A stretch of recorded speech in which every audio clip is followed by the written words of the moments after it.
Ever feel like you're stuck chasing something but can't tell if you're just passionate or actually obsessed? Totally. It's tricky, right? I mean, obsession often hides behind dedication.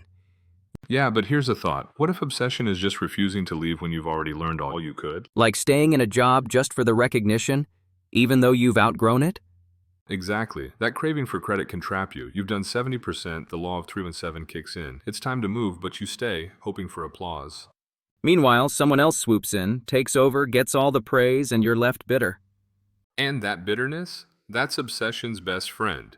You're not growing, just circling. So how do you break free? Just pack up and leave? Not that easy.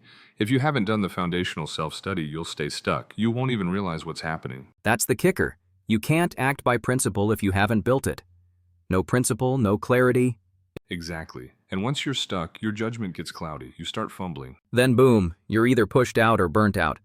But imagine if you just moved when it was time. You'd rise faster, land in places that need you. And ironically, those who took your credit, they'll come back asking for your help. That's the twist. Because they didn't do the groundwork, they need your foundation to finish. But only if you let go of that grudge. Otherwise, you stay bitter and miss the next step up. Letting go clears your path. Holding on, you're just dragging yourself down. So real strength is, what?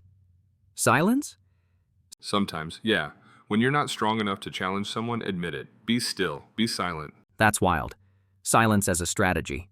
Not passive silence, though. Intentional. Like, I'll build my power quietly. And in 100 days of silence, you grow, your energy shifts. Suddenly they notice. They come to you. The higher-ups approach with curiosity. Why don't you talk? They ask. And you say, nothing to say. That silence holds power. It's like building internal energy by shutting your mouth. Literally. That's next level asceticism. No drama, no fighting, just focus.